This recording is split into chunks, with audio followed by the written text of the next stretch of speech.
also was one of the founders of Stuart Hall. Bishop Meade wanted him to stay here because he was valuable as a fundraiser, among other things. But also, Bishop Meade asked him several times to write a book. He wanted a book that could be used for the instruction of slaves. Now the problem is, by that time, because of the abolitionist sentiment and everything, you often said servants. That came to be a euphemism in the South. If we don't have slaves, we actually have servants. And so this little book, found in a junk store here in Stanton, Plain Sermons for Servants, by the Reverend T.T. Castleman, rector of Trinity Church, and published in New York in 1853. I've never seen another copy. I don't think by that point it probably fell out of favor after the Civil War, which against that. But the other thing, again, in the antique mall in Verona recently, bingo. This is in 1857. Interestingly enough, Bishop Meade's health was beginning to fail, and he was urged to write a memoir or something. Now, this man had been, I think, as I indicate here, well, he certainly was well born by Virginia standards. His father had been on the staff of General Washington, valedictorian of his class at Princeton, 1808. He later returned there to study theology, and he also, and this is very interesting, his farm was in the county as White Post Inn and that area. Clark County, yeah. Yeah, well, I had it written down here. Clark County is where he was born. He took over a farm, but kind of different from the move. He liked to do most of the labor himself, and he encouraged people to work, to do manual labor. Now, he owned slaves, but he felt also that Virginia had created an effete class of people who, that's his words for it, who just did not work that much because they could depend on the income produced by slavery and by the breeding of slaves and selling them too. He was married twice, 3 sons, and Bishop Madison ordained him in 1811, and he has quite a dramatic account of that. See, the church was all but extinct, the established church. Its source of state funding was terminated by the Constitution in 1789 and upheld by courts. And one of the most important cases was here in Virginia. If you were the Anglican ministers in a county, especially the ones in the east, you were supported by tithes, in other words, taxes that were collected. There might be Baptist and Presbyterian churches in the county, but they did not get state support. So that was upheld, and the separation was upheld in something called the Parsons case. And when Bishop Meade was ordained in Williamsburg, and Bishop Madison, who did have a bishop, but he was also the president of William and Mary, and that's where most of his energy went. He occasionally traveled out for a confirmation or a visit, but his job was running William and Mary. And so the churches, many Anglican churches were just abandoned at the time, and a lot of the clergy had returned to England because their sentiments. An Anglican priest at the time of the Revolution, remember, had taken an oath of loyalty to the crown. I mean, that was Jesus first, and then the current king of England. So that did not always make them popular, and also, their sentiments were with the crown. So Bishop Meade recounts that they walked to, it was a Sunday, he walked to the parish, Bruton Parish, with the bishop. He observed that many windows had been knocked out of the church.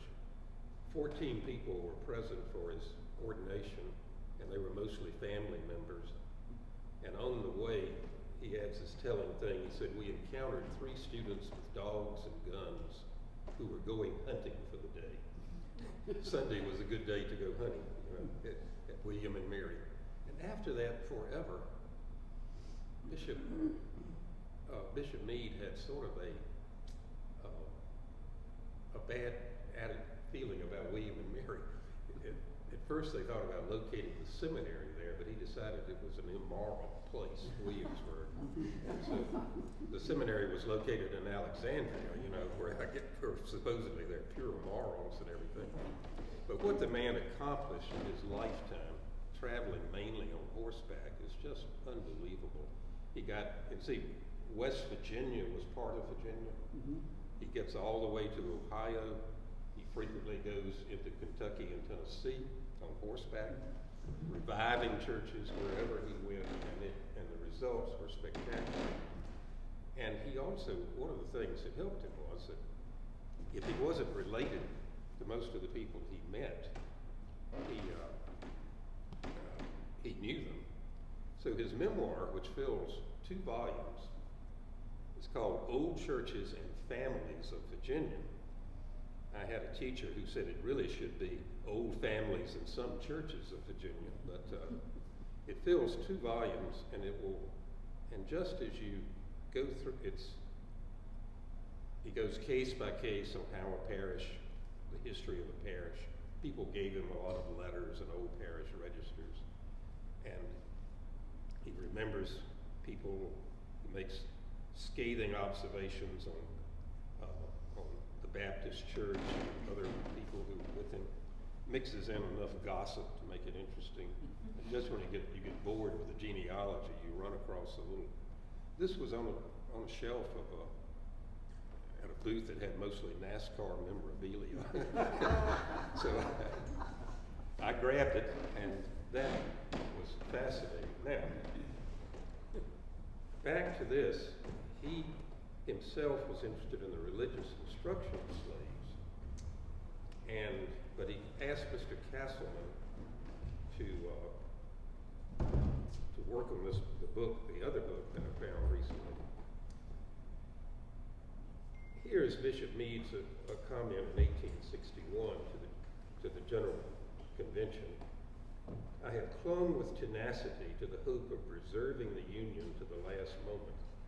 Developments of public feeling in the course of our rulers, which of course he's referring there to the election of Lincoln, I think, and have brought me slowly, reluctantly, sorrowfully, yet most decidedly, to the painful conviction that notwithstanding attendant dangers and evils, we shall consult the welfare and happiness of the whole land by separation. Prior to this, he had been in favor of the Union. And there's this amazing shift in public opinion that happened very quickly in 1861 that led to the outbreak of hostilities. Now, with Mr. Castleman, the rector here at Trinity at that time, he emerges a very complex person, because I also notice he has a Sunday school for enslaved children.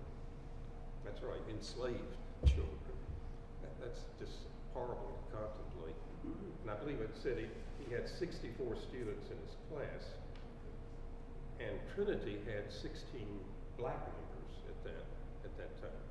And you raised the question about whether they were enslaved or free. I don't know, and I don't know how we could find that out. But 16 people in a congregation of, let's say, 100 or 120 people, that would have been noticeable on Sundays and everything.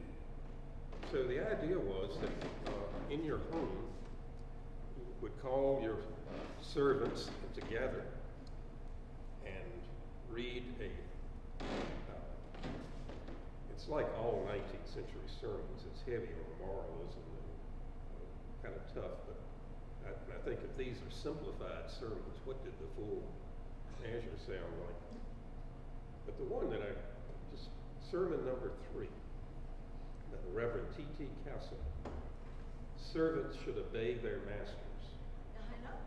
And then he quotes from Colossians, and it's really there. St. Paul said this: servants obey in all things your masters. So, if you go to the Bible looking, you'll find plenty of rationales for slavery there. And this is one of the concluding lines of that sermon.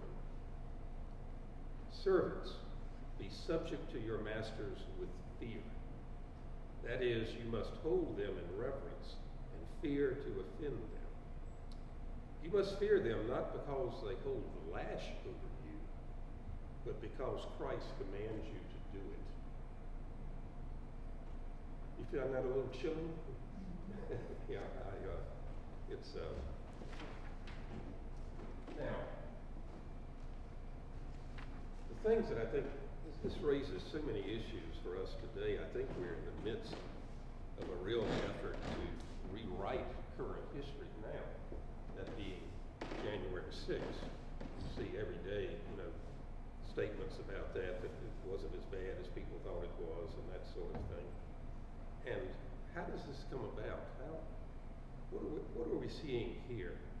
It seems to me that you've got two individuals who are trying to reconcile the fact of holding slaves, holding people in bondage, with their profession of Christianity. And as I said, they search the Bible, they find backups for it there. And this is a current piece of scholarship, and if you want to go into it on that level, I do highly recommend The Origins of Pro-Slavery Christianity. The title itself kind of catches your eye. I didn't know what other kinds are there, and this is mostly in Virginia. And it shows you, if you think I'm building the case that we Episcopalians were pretty bad, there's plenty in here about the Presbyterians and the Baptists also. They had, all of the churches had a real crisis of conscience at that time. How do you reconcile this? And that's very good reading, and of course, that. And I can't also, this period of time, the book that Catherine Brown published on when the Trinity was 200 years old or whatever, I forget, History of Trinity Church, 1746 to 1996 by Nancy Sarles and Catherine Brown. It was in 96 when they published it. It's really good, and it can give you some oversight of what was going on at the time. But what's denied here? What is in people's minds? How do they arrive at conclusions like this? What is the legacy today? And did you notice when I went to seminary in the 60s, Bishop Meade was very much revered as the founder of the seminary and the reviver of the church in Virginia. There was a portrait by Sully, I think, of hanging in the lounge as you came into lunch every day. And in 2020, after a lot of debate, the portrait of Bishop Meade was removed from the lounge, and all buildings named for slaveholders were renamed. Madison Hall, where I lived, Gala, well, it's now Canterbury Hall, and Meade Hall was also renamed. And this all, of course, we've lived through the period of taking down statues in Richmond. Is this reaction over-justified, or, is it justified? What does it accomplish? How does this come about?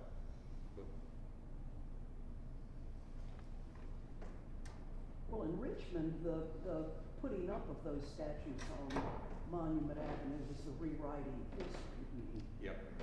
And the date tells you a lot. Yes. In 1900 or 1901, Virginia enacts the only way to describe it is they enact a segregation constitution.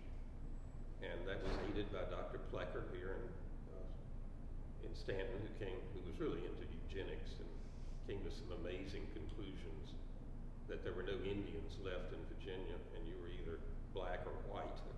And it made the Indians real happy. They didn't want to be black or white.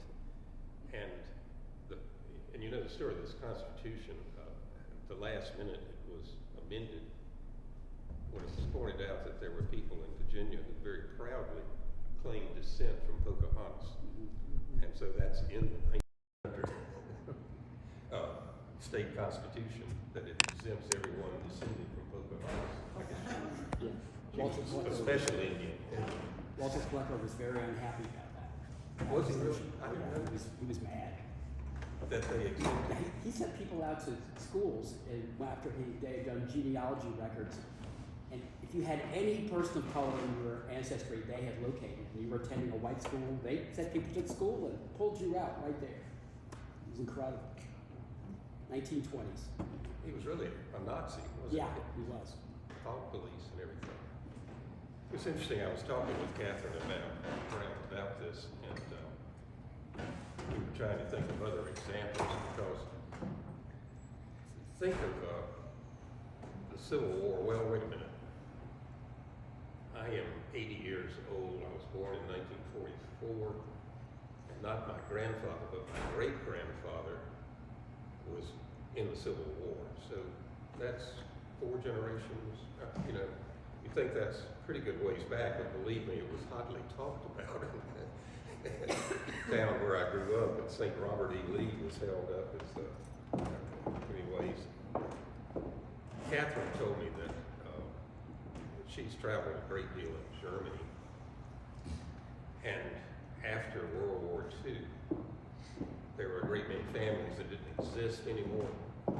And she was describing one town she's been in recently, where there are many houses, and there's a plaque, you know, by the front door that names the Jewish family that the house once belonged to. Because a lot of property was taken over by people after World War II. And I thought, how would you feel if every day you walked in and out of a house and you knew it was yours by theft, in a way, by murder and death? So that shows how some people are coming to grips with it, and of course, it's also illegal to deny the Holocaust. And we've had public figures recently. Wasn't there somebody in American politics recently that denied the Holocaust? Or really, there? Yeah. Well, I mean. Yeah, they're all elected. Or appointed. Or appointed, yeah. Or say it's not as bad as they make it out. Yeah. So how do we, given all this, just how do we come to grips with this? Does it affect us today?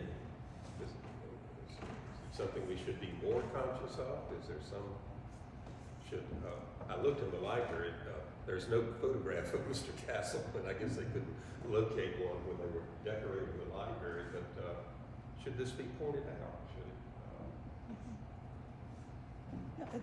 The only way to deal with the past is to be open and frank about it. Otherwise, I think it festers and will become worse.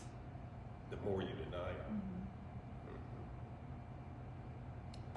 Yeah. And, well, how did you feel, say, when the monuments were taken down? Rich, did any of you think that, I mean, quote anybody, but some people were obviously very pleased, other people thought it was the end of civilization. What does something like that accomplish? Well, I felt a certain pride in Virginia when those came down. You a feel moment good of actual acknowledgement of a history rather than this multi-layered cake slathered with sentiment that one can grow up with. We certainly heard a lot of it growing up, that these were all heroes and everything. Yeah. I remember coming into Richmond one time when I was in graduate school, and I had a classmate from Michigan and one from Pennsylvania, and we were the first car at the stoplight at Boulevard and Monument, and somebody looked up and said, at Stonewall Jackson, and said, those guys lost. And I said, not in Virginia. Yeah, one of my favorite comments about that is apparently Robin Williams was in Richmond doing a show or something there, and he drove up and down Monument Avenue, and he said, "I've never seen so many monuments to second place in my life." It made a dramatic avenue, even if you didn't know who they were. Yeah, I mean, it was beautiful. It really was, but you just had to forget the, And the sculptures were a better quality than the usual Johnny Reb that you would find like in front of, I mean, there was one of them in Norfolk, you know, when I was there, but the quality of those sculptures was better. Not that justifies making them, but they, you know. my that ancestor I was reaching back for, did I say, he was my twice great grandfather that died in the war. And his name is on a monument in Pittsburgh, North Carolina. And I'm sure my family contributed nickels and dimes to put the statue up after the Civil War. But I was fascinated once, a few years ago, I stopped to look at it because it never occurred to me. And I noticed that the statue was cast in Cincinnati, Ohio. And I found out that the foundry there and another one in Boston could make statues, and they would just change the head on it to make it Confederate or Northern. You know, The hat and the belt buckle. the belt buckle had to be changed, yeah, but they had whatever side was ordering it. And of course, here's another thing, Sally, I know you're subject. The Tiffany's in New York were great Southern sympathizers. Well, look at Blanford Chapel. Blanford Chapel outside of Petersburg, and what about Trinity? Why? Why were they? Yeah. Well, I think there was probably more slaveholding sentiment in the North, but after all, it was very lucrative. And Brown University, if I need to explain that, I mean, one of the wealthiest colleges in the world, and the Browns were masters of the three-way trade, rum, slaves, and everything. And so, I mean, there were people, and after the war, an awful lot of Tiffany windows were sold to Southern churches, and that, so they were ready-made memorials. Well, it was a widespread sentiment in New York City. The mayor of New York City in 1861 threatened to secede from New York in sympathy with the South. Yeah, because and the financial interests were and the so riots. entrenched. The draft riots, the burning of a black orphanage in New York, that took place in New York City. Yeah, so it's amazing. This book of, well, I mean, that's probably the publisher they had to go to, but obviously the publisher in New York in 1857 had no qualms about publishing a book that could be used. Okay, does this stir something up? Well, I think it is a reminder that, yeah, like, oh, maybe your family has always lived in the Northeast or something, and you feel like this doesn't touch your family or something, but it's everywhere in the country, even if people weren't living in southern states, they had interests that they made in the system that supported everyone's lifestyle. So it was just, it's foundational, regardless of where you are in the country, where you think your money is coming from, wherever it's there. I would say when it comes to hate, nothing is new and nothing is old. It's there. All the rhetoric that you see going on right now today, go back in the Bible, it's all there. They're not inventing one thing new. Remember the Know Nothing Party? Mhm. There it is. Right. Anti-woke, anti-immigrant, it's all comes up again. It's been around for a long time. The anti-Mexican diatribes in the San Antonio Journal from 1890, exactly the same words that Donald Trump uses. They're dirty. They're eating our pets. I have a cat I donate. Yeah. That's in the Bible too. That's right, yeah. Gotta go to choir. What today could be comparable? What is something that's embedded in that we're, obviously, for Mr. Castleman and to Bishop Meade, slavery was a part of the society they functioned in. They might have had qualms, but they were able to reconcile those qualms. And I presume, well, I have a thing there about Meade died in 1862, and Castleman didn't live much longer either.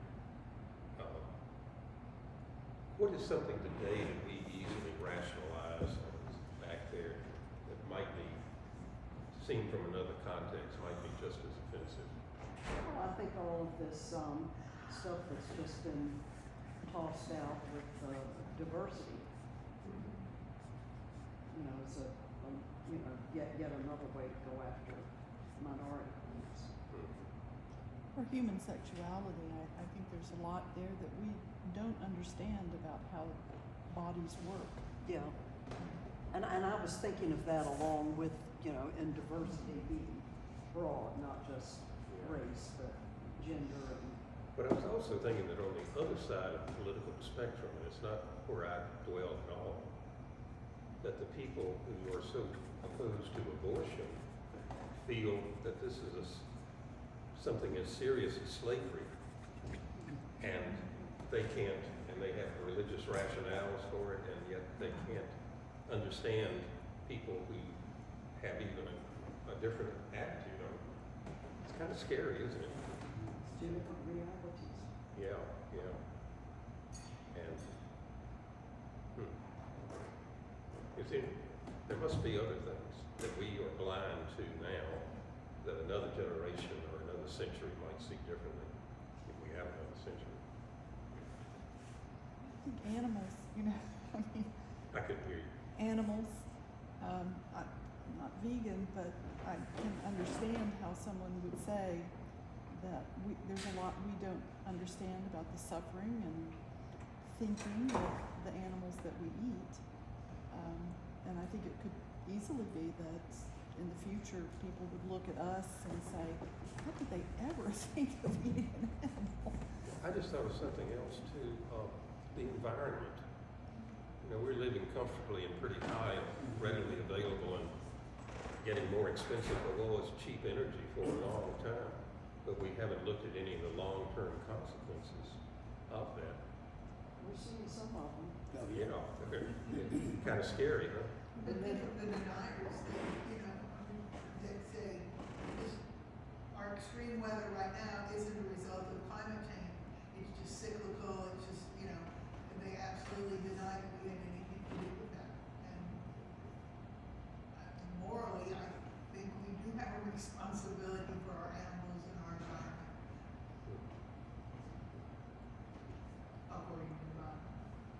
And Yeah, be careful, you know, John Lane was fond of pointing out that if you're opposed to capital punishment, you won't find any support in the Bible.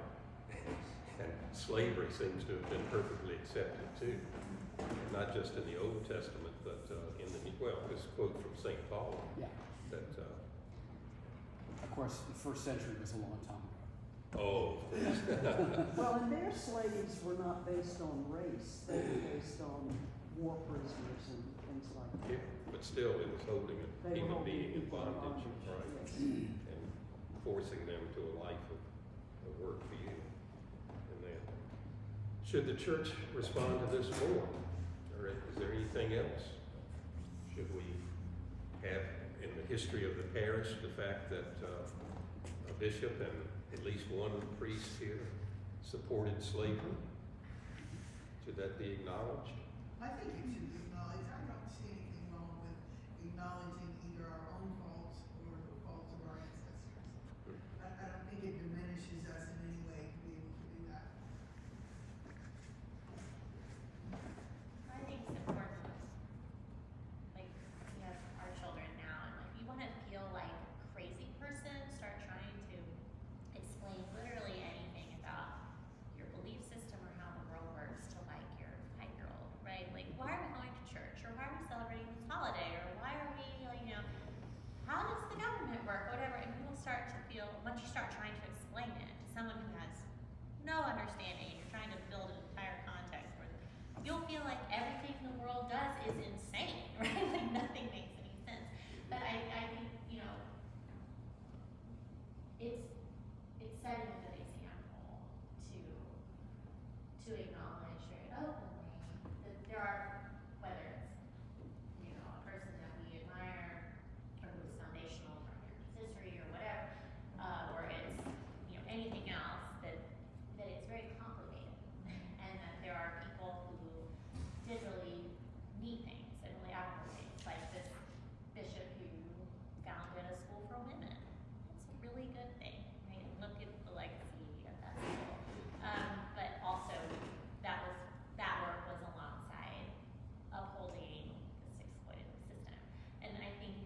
nations, as his people, as a world. We don't have like that. Right, and to never say that one way of doing this is so perfect and beautiful, and this is, to always say, these things about it are really neat, and these things about it are really hard and not great, and we're working on improving those things, whatever it is. Yeah. You know, going back to, having Castleman's pro-slavery, right now I'm reading a book, about the Revolutionary War, and it's focusing, very much on Eastern Virginia, particularly Norfolk. And the author of this book points out that part of the reason that people like Jefferson and Madison were so eager to have separate government from England is because of slavery. And so you've got something that by 1860, I mean, it had been here for 300 years. You know, 1619. yeah, so it was so deeply ingrained and accepted. Not that it's right, but it was the way things were done. So, but this author is very much thinks that part of the reason for the American Revolution, at least in Virginia, had to do with slavery. Yeah, it's so much complex. Let's see. Jefferson's first term in the Virginia legislature, he offered a resolution to abolish slavery. And so that would have been, I don't know, I'm always amazed that he wrote the Declaration when he was 27 years old. But his resolution failed by one vote. And after that, he never brought it up again. Well, look how many slaves he owned. Well, And he never freed them. freed the descendants of Sally Hemings. Oh, and that's all. His own children. Yeah. And what? 5. Yeah, He freed his children. yeah. They got special treatment. Wonder why. And I think there was one before that who was so white she was just sent away Well, with a little bit of 3 of rain. them passed. I don't know what Passed. happened to them because they just disappeared into the Yeah, white world. They would go to Philadelphia often, enough money to people are very complex, but still for me the haunting thing is, what am I blind to now that someday might be, somebody might pass judgment and say, how did you accept that? Why did you put up with that? Why didn't you see this? Probably a lot. Yeah. There's a thing on TV about the life of an octopus, the documentary, and my grandkids and I watched it, and my 10-year-old grandchild looked at me and she said, when we were in San Antonio, did we eat octopus? And we had gone to a restaurant and had octopus, and she was appalled.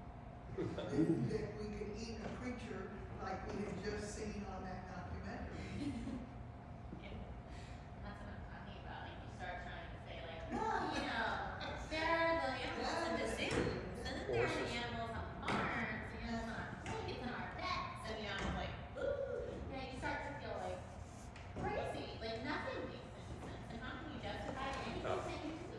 I'll conclude with one story from that reminded me of a story from my years in Charleston, South Carolina.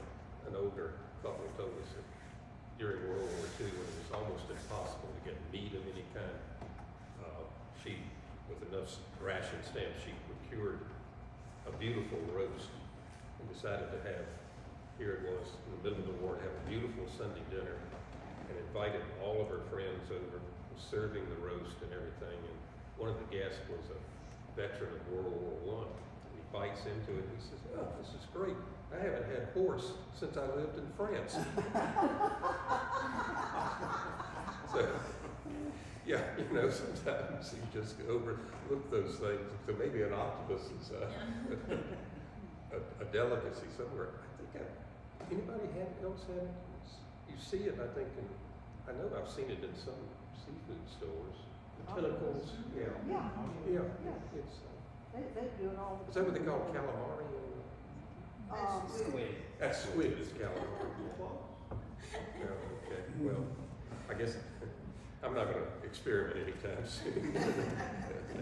It's, well, I need some time to get ready over there, and as I said, I think AJ wants to continue discussion on this, and he thinks that, that the history could be updated to illuminate this era more too, that, but I still recommend Catherine's book is a great overview. And, I might loan these other books out to some trusting person if you really want to dig into it, but, as I said, I've never seen another copy of Sermons for Slaves, and this is hilarious, some parts of that to read. You know, there's when you go in the new little museum at W&L, it's mostly highlights a porcelain collection they were left, but there's also an area, and there's charts of the Lee family and the connections they had. I mean, it's no wonder. I mean, well, first of all, he's married to the step-granddaughter of George Washington. Mhm. So that connects him to half of Virginia right there. And it's, in his cry, how can I go to war against Virginia? I do hear anguish. I don't agree with the outcome, but it's hard to imagine a more painful decision than that. And yet in this book written by recently Robert E. Lee and me, which is an interesting little book, he strongly makes the case that while acknowledging this was nothing short of treason to resign and join an opposing army, if he had said no, there might not have been a war. I'm not sure I'd go with that, but it could have had a powerful influence. You know, if this person had said, no, I won't accept command. Yeah, well, that's interesting because, you know, both of us as North Carolinians know that North Carolina was the last state to secede. Mhm. And if they hadn't seceded, here you've got that big state in between Virginia and everything else. And so, That might have. if Lee had gone with the U.S. Army, you know, it's likely that North Carolina wouldn't have seceded either. Mhm. And, you know, who knows what would happen with the rest of them, but. There was a lot of pro-union sentiment, and the mountainous part of North Carolina, adjoining Kentucky and Tennessee, there was virtually a civil war within a civil war that took place there between, and I didn't know until recently, that's what the Hatfield-McCoy feud was all about. Did anybody know that? No. That it was a Union family against a Confederate family, and mostly symbolized by those two clans who just continued fighting after the war. And Virginia wouldn't have, West Virginia wouldn't have broken off. Right. Yeah, You'd have Virginia as this great big state and Stanton right in the middle. bigger than Texas, imagine that. And I was thinking of something else that could have, well, who knows? That's the trap in history. The speculations can go on. Yeah. You don't know. Just don't know. So, and when I look at, and I think January 6th, we're going to see tremendous amount of hot air and propaganda about this. And people are getting very close to saying nothing really happened. Nothing really They're happened. already, yes. Yeah. We're letting all those people out of prison that, you know, some of them that said, yeah. Well, that's a I'm guilty. humanitarian gesture. Right. The interesting thing there is, as far as I know, it's only 2 people, but 2 people have said they don't want the pardons. And, Yeah. that's a very interesting public step to take. Mhm. But the attempt to whitewash what happened on January 6th is akin to Castleman's attempt to whitewash what the New Testament's about and who Christ was. This idea that slaves should be fearful of Christ's judgment. Like, wait, I don't think I recognize that Christ.